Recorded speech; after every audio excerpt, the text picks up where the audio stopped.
Okay, so we will go ahead with solving questions, and if I am not wrong, हमारा question number 10th बाकी था, तो पहले हम क्वेश्चन नंबर 10th करेंगे. An aluminum rod and iron rod show 1.5 meter difference in their lengths when heated at all temperatures. मतलब temperature चाहे जो हो, the difference in length will always remain constant, that is 1.5 meter. What are their lengths at 0 degree Celsius if the coefficient of linear expansion for aluminium and iron they are given to you? तो values दी है आपको.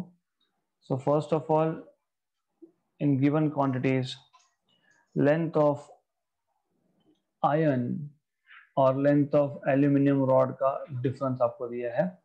तो length of let us say iron rod और at any temperature बोला है, तो इसलिए मैं बोलूंगा LT of iron minus LT of aluminium is 1.5 metre.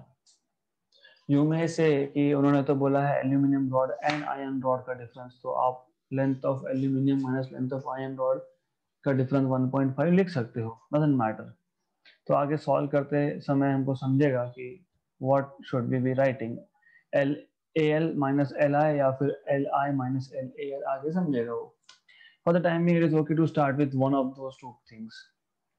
तो उन्होंने बोला है what are their lengths at 0 degree if coefficient of expansion, linear expansion for aluminium, aluminium का लीनियर एक्सपेंशन कोएफिशिएंट दिया है 24.5 into 10 power minus 6 per degree Celsius, और ion का दिया है 11.9 into 10 power minus 6 per degree Celsius.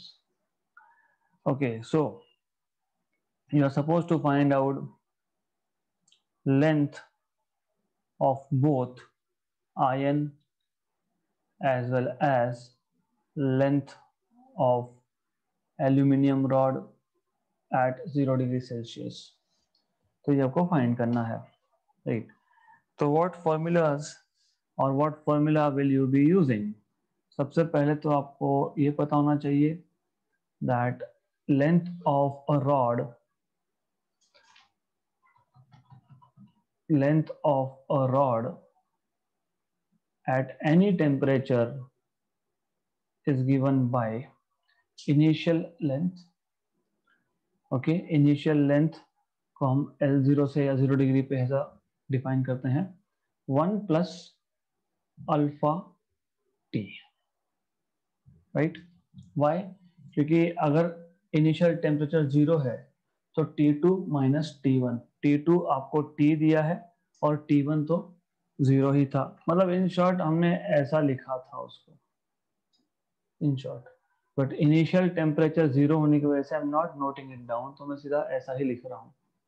This is the definition. I mean while defining alpha हमने ये formula derive किया था ऑलरेडी. जिसको याद नहीं है मैं वापस बता देता हूँ. हम इसको एक्चुअली लिखते हैं delta L by L equal to alpha delta T. फिर आता है delta L equal to L alpha delta T. This is L2 minus L1 equal to L alpha T2 minus T1. फिर आप बोलते हो this is L1 of course. Then if you say T1 is 0, then you just simplify this and you get L2 equal to L1 को वहां shift कर देंगे, L1 plus L1 alpha, T2 was T, तो उसमें से आप L1 common निकाल लोगे 1 प्लस अल्फा T. तो यही हमने यहाँ पे लिखा है. इट्स द सेम थिंग, सिर्फ L1 की जगह पे L0 बिकॉज इनिशियल टेम्परेचर हमने 0 डिग्री लिया है इसलिए L0 बोला है. यहाँ तक कोई डाउट नहीं होना चाहिए. It is quite simple thing, right. तो अब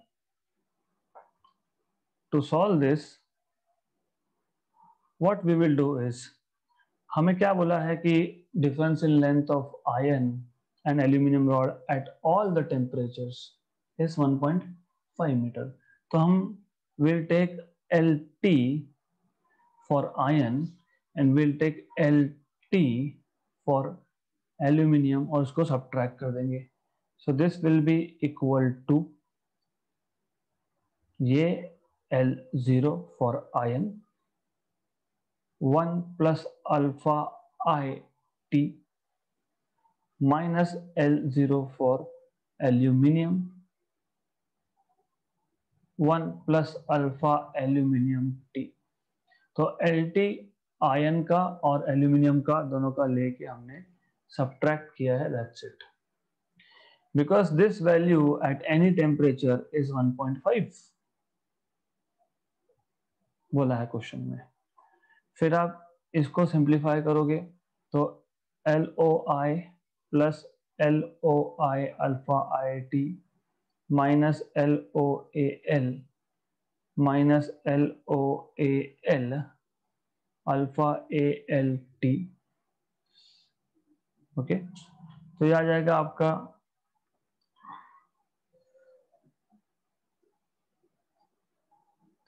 1.5 is equal to LOI minus LOAL. मतलब ये टर्म और ये टर्म को मैंने साथ में रख दिया in short, right. Plus this is LOI alpha IT minus LOAL alpha ALT. अभी नोटेशन ये LOI AL नहीं यूज करना तो 1 और 2 बोल के यूज कर लेना. It's up to you. Okay, now since I'll need this, I'll copy and paste it on next page.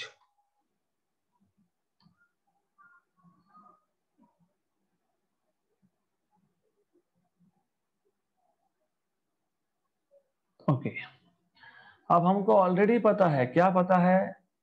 This difference is 1.5. क्यों? क्योंकि उन्होंने बोला है एट ऑल द टेम्परेचर्स, है ना. तो this is 1.5 at all the temperatures. तो ये बचेगा यहाँ पे. This is what you will have. Okay, then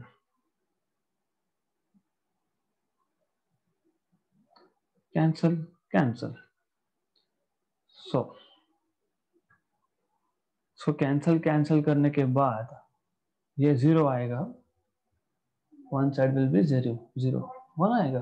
are you sure? 1.5 minus 1.5 equal to LOI alpha IT minus LOAL alpha ALT. वो 1 कब आता है? जब मल्टीप्लिकेटिव फैक्टर हो, like A is equal to A into B by C. हाँ, तब वो 1 आता है. ओके, तो this is 0 LOI alpha IT minus LOAL alpha ALT. जब इसको मैं फर्दर सिंप्लीफाई करूंगा तो मुझे मिलेगा LOI alpha IT equal to LOAL alpha ALT. TT cancel नहीं, क्योंकि मैंने शिफ्ट कर दिया तो इसलिए प्लस हो गया. वो TT हो गया कैंसिल.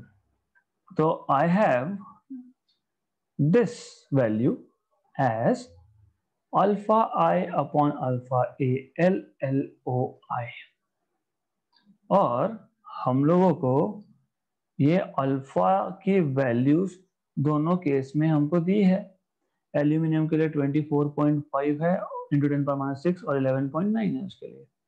तो you have 11.9 into 10⁻⁶ upon 24.5 into 10⁻⁶ LOI. Cancel, cancel, right? So ultimately you will have original length of aluminum rod as 119 upon 245 times of original length of iron. This is equation number 2, and here somewhere you can write some equation number 1. कहाँ गया equation number 1? I do not remember. ये equation number 1 है. Right. इसको नहीं लिखना है तो फिर हम कुछ और उसका लिख देंगे। हम बोल देंगे वी नो दैट, क्या पता था हमको, एट 0 डिग्री हो, एट 10 डिग्री हो, एट 20 डिग्री हो, एट 50 डिग्री हो, द डिफरेंस इज ऑलवेज 1.5। तो अभी ये इक्वेशन नंबर 2 और जो ऊपर लिखा है इक्वेशन नंबर 1, इक्वेशन 1 को इक्वेशन 2 में डाल देंगे अगर, सो यूजिंग 1 इन 2, तो क्या मिलेगा हमको, LOI minus 119/245, LOI equal to 1.5।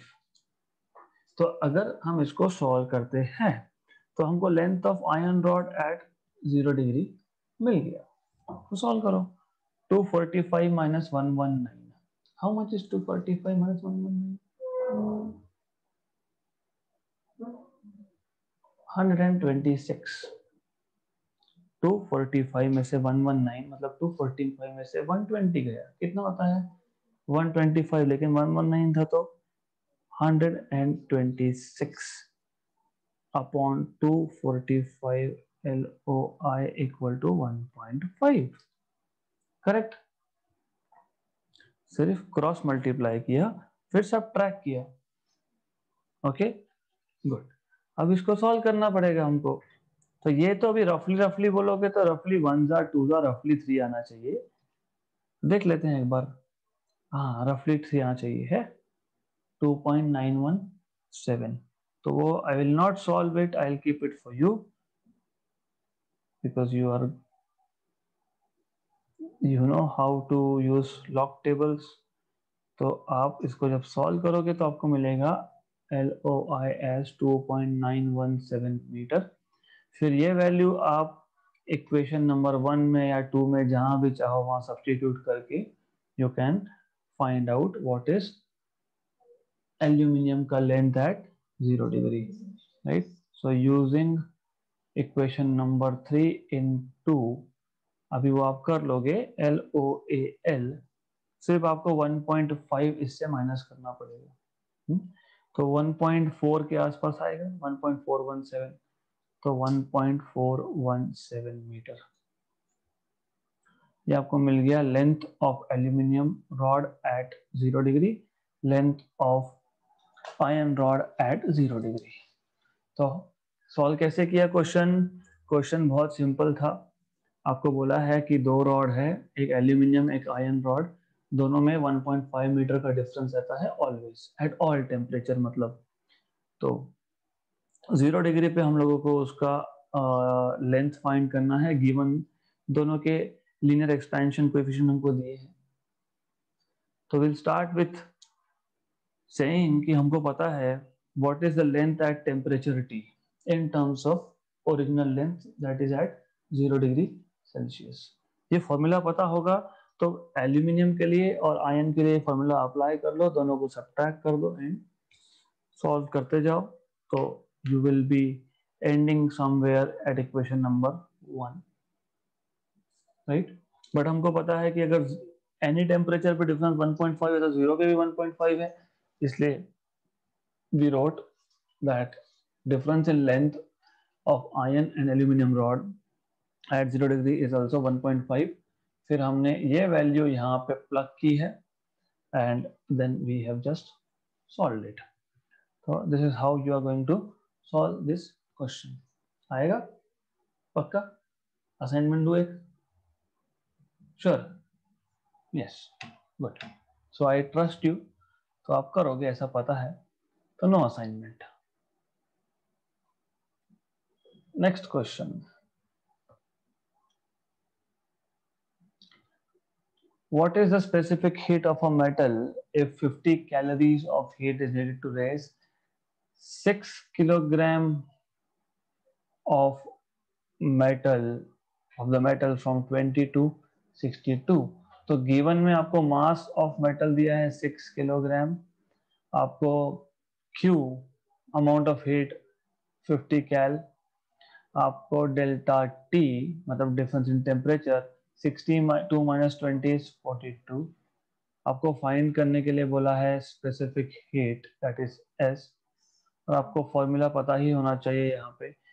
If you remember what was heat equation, Q is equal to M S delta T। Very good. तो हमको Q की वैल्यू 50 कैल दी है और आंसर भी कैल में है, तो कन्वर्ट करना नहीं है जूल में। गुड। तो दिस इज M इज 6 और kg है, तो मतलब हमको kg को भी g में कन्वर्ट नहीं करना है। Good. Into S, S is find करना है और ये आ गया आपका 42। ओके, तो इट इज सिंपल। तो S equal to 50 upon 6 into 42। Okay, तो ये 25 बाई 3 या फिर 25 बाई 21, तो 25 बाई 3 इंटू 42, तो ये जो भी आएगा 25 बाई 40 प्लस 40 प्लस 40 120, और उसमें 2 इंटू 3 6 126, तो 125 sorry 25 by 126 what ever it is. रफली तो बोल ही सकते हो आप यहाँ पे, इसको रफली तो आएगा है ना, 1 जा 5 जा, है ना, 1 बाई 5 इज 0.2, तो रफली रफली 0.2 है क्या, रफली रफली 0.2 0.198, so this is 0.198। एग्जाम में लिखते वक्त यूनिट्स यहाँ पे होने चाहिए, नहीं तो हाफ मार्क गया, या मेरा नहीं जाएगा बिकॉज मैं खुद ही सिखा रहा हूँ, तो आई will not deduct my own marks but your marks I will. Okay good. So what I'll do is to save little bit of space, चलो छोड़ो मैं बाद में कर दूंगा ये, I'll do it later। The rate of flow of heat through a copper rod with temperature difference 30 degree is 1500 cal। Find the thermal resistance of copper। तो ये छोटा क्वेश्चन है, it will easily fit here। Good।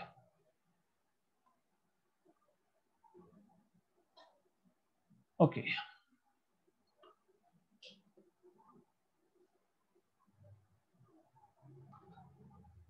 Rate of flow of heat through a copper rod with a temperature difference 30 degree is 1500 cal per second. मतलब ये क्या quantity है, ये cal per second, what is this quantity. हाँ, heat heat heat conduction rate या फिर heat current Q by T, है ना, Q बाई टी।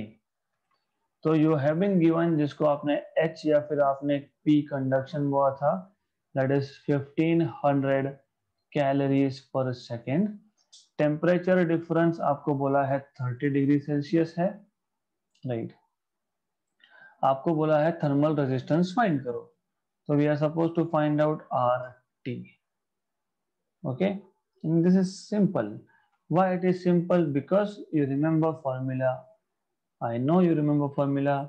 क्या था formula, yes, delta T by H या फिर P conduction, this is equal to thermal resistance. नहीं याद रहे तो ऐसा लिख देना उसको, potential difference upon electric current is resistance, potential difference upon electric current is electric resistance। तो temperature difference upon heat current is thermal resistance। तो ये आपको पता है ऑलरेडी, तो ऐसा याद रखोगे तो फटाफट होगा सॉल्व। तो हमको क्या है, यहाँ पे सिर्फ वैल्यूज डालनी है, डेल्टा टी 30 और ये 1500, 1 जा 50 जा, 1/5 इज 0.2 और ये 10 ऊपर जाके -1 मतलब 0.02 ये है डिग्री सेल्सियस पर कैलोरी सेकेंड। जो भी आएगा यूनिट आप लिखोगे, राइट। तो इट इज दैट सिंपल, बहुत सिंपल सा क्वेश्चन था। Good. So we have to solve 2 more questions.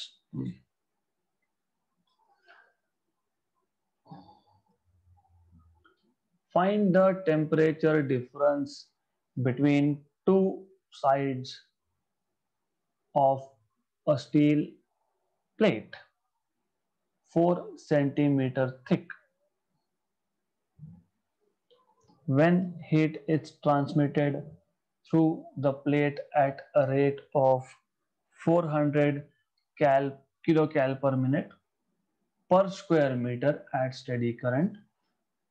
Thermal conductivity of steel is given by. सबसे पहले you need to identify what is given to you. Okay तो अगर आपको याद होगा जो हमारे पास इक्वेशन था थर्मल कंडक्टिविटी का या फिर Q का, जो भी याद होगा आपको, Q is equal to K A T1 माइनस T2 into T upon X। तो हम लोग इस A को, इस T को we can bring it here, right? तो now you understand कि कौन सा क्वांटिटी दिया है। Q मतलब कैलोरी या किलो कैलोरी, A मतलब पर मीटर स्क्वायर या पर सेंटीमीटर स्क्वायर, T मतलब पर सेकेंड या पर मिनट, तो किलो कैल पर मिनट पर स्क्वायर मीटर। ओके तो ऐसा आपको आइडेंटिफाई करना पड़ेगा कि what is given to you. So what is given to us is this particular quantity Q by AT. So Q by AT is nothing but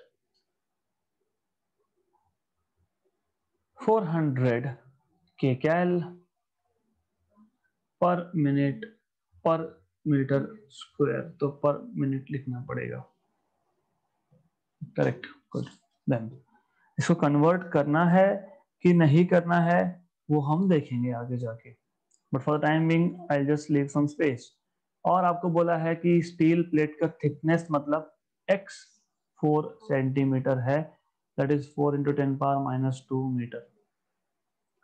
okay then thermal conductivity मतलब K ये है 0.026 kcal पर metre second kelvin.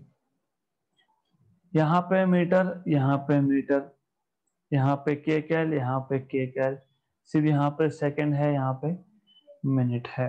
तो मतलब या तो ऊपर minute को सेकेंड में कन्वर्ट करो या तो नीचे सेकेंड को मिनट में कन्वर्ट करो।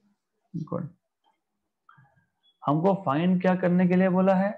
Temperature difference delta T. Formula हम ऑलरेडी हमको पता है, क्या था? हाँ, Q by AT is equal to K delta T upon X। इसका मतलब it goes here, this comes here, तो ये आपका हो गया डेल्टा टी का फॉर्मूला रेडी। तो this is how you find out delta T. मतलब अभी फॉर श्योर हो गया कि हमको Q बाई AT हमको मिनट को सेकेंड में कन्वर्ट करना पड़ेगा, क्योंकि यहाँ पे नीचे के है वो सेकेंड्स में है, तो कन्वर्ट करना पड़ेगा। तो 400, 1 minute has 60 seconds, 20 by 3. So this will be 20 by 3. 20 by 3 k cal second meter square. Now you can substitute this particular value in equation for delta t. So q by 80 जो है that is 20/3, x की value जो है वो है 4 into 10 power minus 2 upon k की value जो है that is 0.026, मतलब 26 into 10 power minus 3। तो ये ऊपर जाएगा +3 है, प्लस, तो एक 10 और ये एक 10 बचेगा, तो 10 स्क्वायर बचेगा। ये आ गया ऊपर 8/3 into 26, तो इससे इजी है फिर ये तो। 4 जा 13 जा 13 3 जा 39। तो आई होप, मुझे श्योर है कि आपको 1/39 ये आपको रफली रफली पता होगा। व्हाट इज 1/39 रफली रफली? 1/40, 1/4 इज 0.25, और जो नीचे 40 का 0 था ऊपर जाके -1, तो 0.025 इंटू 4, ऊपर 4 है ना, ये ऊपर 4 है, 0.025 into 4 is how much? 1, 100% 1। Wait 4 into नीचे 40 है, 1/4 होता तो 0.25 होता, 40 है तो 0.025 है, इंटू 10 और 4 इंटू 2.5, मतलब रफली रफली 10 है क्या, 10.26। हाँ, तो हमने रफ रफ किया इसलिए 10 मिला, एग्जैक्ट करते करते तो फिर 10.26 degree Celsius.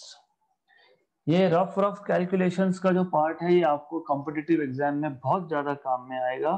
So that's why I want you to learn this kind of tricks. और वैसे स्टेट बोर्ड में भी काम में आता है। क्यों? क्योंकि अगर आप एग्जाम लिख रहे हो, आपने लॉग एंटी लॉग यूज किया है और आपको श्योर नहीं है, तो रफ से श्योर कर लो कि रफली 10 आ रहा है, हमारा लॉग एंटी लॉग से 10.2 आ रहा है, करेक्ट है।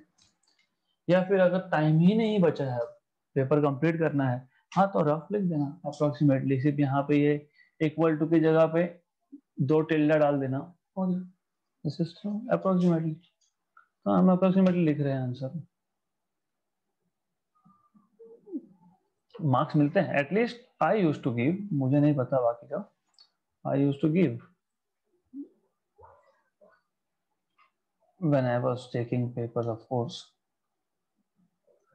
A metal sphere cools from 80 degree to 60 degree in 6 minutes. How much time will it take? Will it take? Will it take to cool from 60 to 40 if the room temperature is 30 degrees Celsius? First thing is that you need to identify which law you will be using here.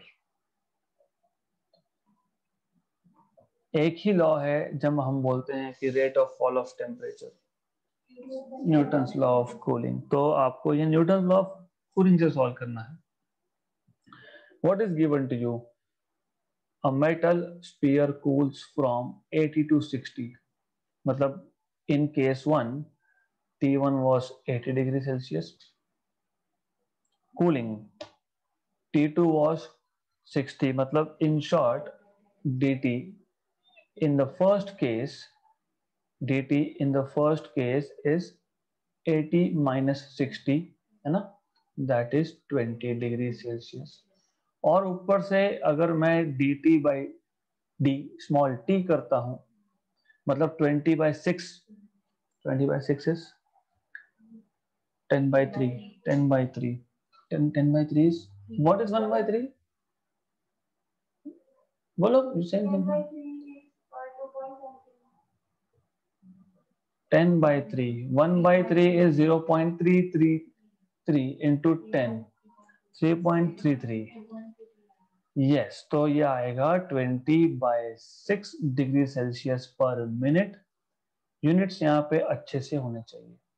तो this is 0.33 मतलब into 10 मतलब 3.33 degree Celsius per minute. Good, okay. How much time will it take? तो find हमको करना है dt2। How much time will it take to cool from 60 to 40? तो इसका मतलब dt of 2 is again 20 degree, right? If the surrounding temperature, which we denote by T, 0 always, is 30 degree Celsius. दो तरीके हैं जैसे मैंने कल बताया था लास्ट सेशन। आप पहले या तो C की वैल्यू फाइंड करो या फिर दोनों को डिवाइड कर दो। पहले फॉर्मूला बताओ, dt by dt is equal to some constant t minus t0. Good. Then okay, तो if I take this और मैं अगर इसको डिवाइड कर देता हूं, ओके, तो I am telling you two methods. एक मेथड में आपको dt by dt पता है, आपको ये टेम्परेचर पता है, आपको सराउंडिंग टेम्परेचर पता है, तो आपको C की वैल्यू मिल जाएगी। That is method 1। Method 2, directly dt by dt of 2 upon dt by dt of 1। तो ये case T2 minus T0 upon T1 minus T0। तो क्वेश्चन हियर इज, अभी पहले केस में तो दो टेम्परेचर थे, कौन से दो थे? 80 और 60, राइट? तो फिर ये T मतलब ये कौन सा T, 80 या 60? 60।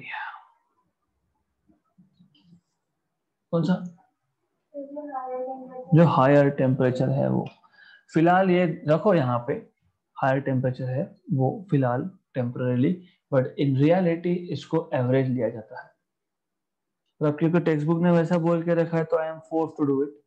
तो नॉर्मली ये जो टी होता है it is 80 plus 60 by 2 normally. Normally okay, हम आगे ये करने वाले हैं while doing JEE NEET examples we cannot take that T as higher temperature. Okay, good. Why not? Of course, आपको न्यूटन्स लॉ ऑफ कूलिंग बताता यही है कि रेट ऑफ कूलिंग मतलब rate of fall of temperature is proportional to difference in temperature of the body which is at higher temperature and the surrounding, right?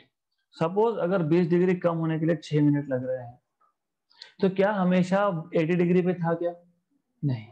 तो 80 से 79 हुआ होगा, 78 हुआ होगा एंड अब जाके 6 मिनट के बाद 60 डिग्री पे आया होगा, तो इसलिए वो लेते हैं एवरेज। पर अगर मैं यहाँ पे एवरेज लूंगा तो आंसर मैच नहीं होगा। Okay, good. तो normally this is average temperature, हम वो भी करके देखेंगे, ठीक है। dt by dt2, अभी इसको फिलहाल मैं रखता हूँ पेंडिंग क्योंकि मुझे dt2 डिनोमिनेटर फाइंड करना है। ये हमारे पास है 3.33। T2 जैसे अभी आपने बोला T2 इज 60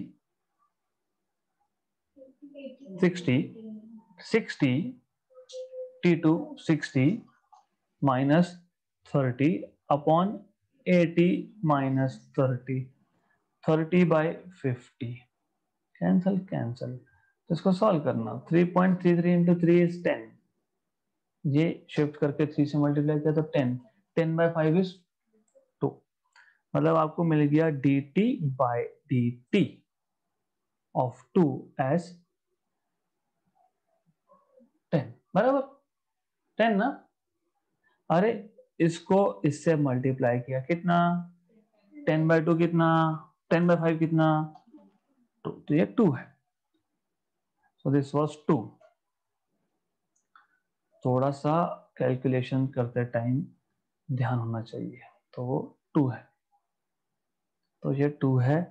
और हमको क्या चाहिए, हमको चाहिए dt of 2 dt of 2 is d capital T of 2/2, और ये कितना था 20, और नीचे कितना 2, मतलब कितना 10 मिनट्स 10 मिनट्स। अगर एवरेज लेते तो क्या होता, अब एवरेज लेते अगर तो 60 प्लस 40 टू 50, मतलब यहाँ 50 आता, यहाँ 70 आता, 50 माइनस 30 20, 20 अपॉन 40, 20 अपॉन 40 तो 3/5 नहीं आता वो। ओके, तो दैट्स वाई आंसर मैच नहीं होगा अगर आप एवरेज लोगे तो, but in reality it has to be taken average. Clear?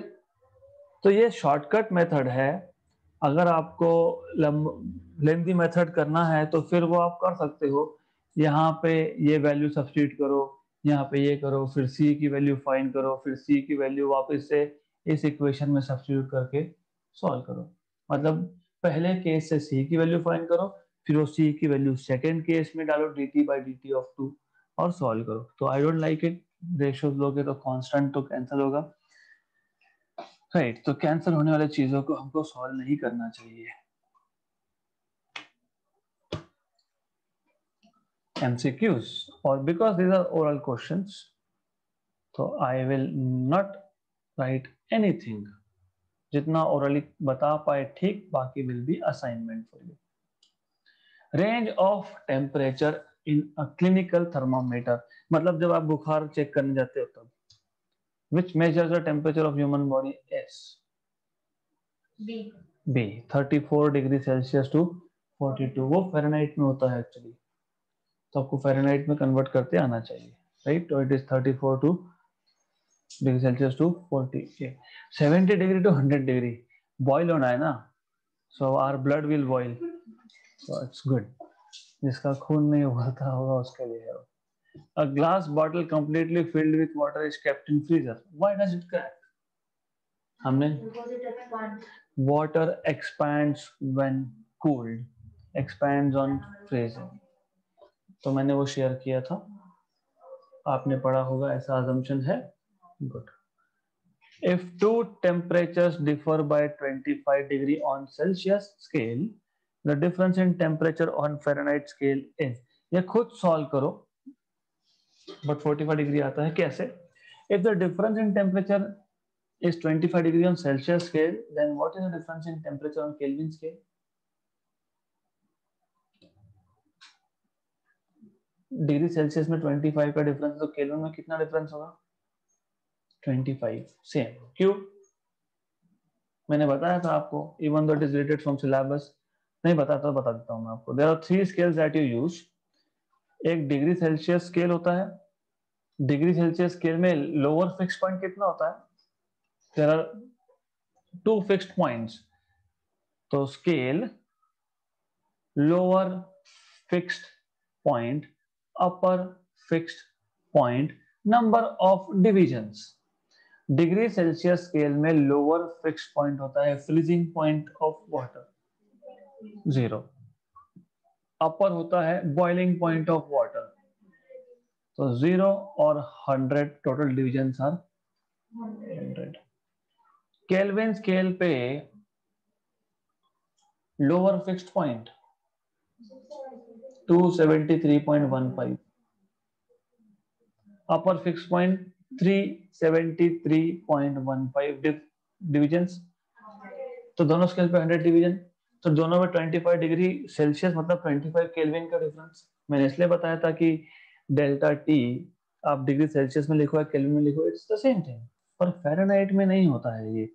Fahrenheit scale में lower fixed point is 32, upper fixed point is 212, total division are, इसका मतलब 1 division on 100 divisions on Celsius, sorry, on degree Celsius scale is equivalent to 180 on Fahrenheit scale। तो conversion factor मिल जाएगा आपको यहाँ से,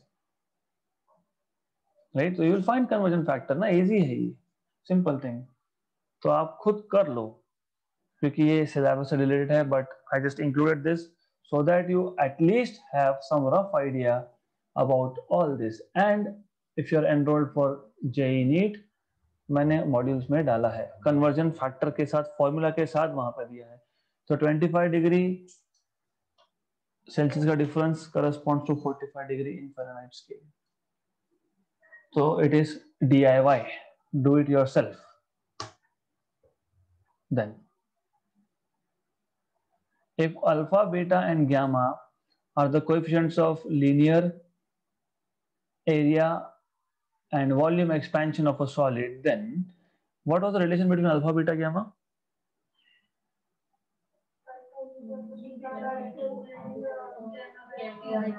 Gamma by 3। तो जब इसका रेशो लूंगा तो क्या आएगा, इसका रेशो क्या आएगा,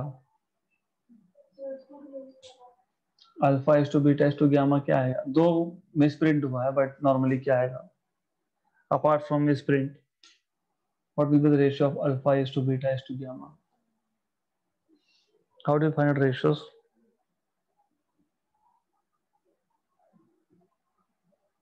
अल्फा अपॉन बीटा कितना, हाफ, अल्फा अपॉन गामा कितना, बीटा बाय गामा कितना, हाँ तो फिर alpha is to beta is to gamma करो एंड फाइंड इट आउट। तो ये भी खुद कर सकते हो, आपको करना पड़ेगा क्योंकि आपको वो याद नहीं है एलसीएम क्या था, एलसीएम कैसे निकालते हैं, याद है क्या, डिनोमिनेटर को कॉमन कैसे करते हैं। तो क्या आंसर आएगा, 1:2:3। तो 1:2:3, right? Consider the following statements. The coefficient of linear expansion has dimension k raised to -1। होता है क्या ऐसा, अल्फा का डायमेंशन 1 केल्विन होता है ना, अल्फा का डायमेंशन। डेल्टा एल क्या था, डेल्टा एल बाय एल क्या था, ये तो डायमेंशन लेस है ना वैसे भी, करेक्ट। तो alpha is delta L by L delta T, ये डायमेंशन लेस है तो अल्फा क्या आया, 1 kelvin. Good. Coefficient of volume expansion has dimensions of 1/केल्विन, ये भी तो करेक्ट है। क्यों, क्योंकि वॉल्यूम एक्सपेंशन कोएफिशिएंट क्या होता है, delta V by V delta T, तो ये भी तो 1/केल्विन है, तो दोनों स्टेटमेंट करेक्ट है। तो 1 and 2 बोथ आर करेक्ट, मतलब इसमें आएगा ये।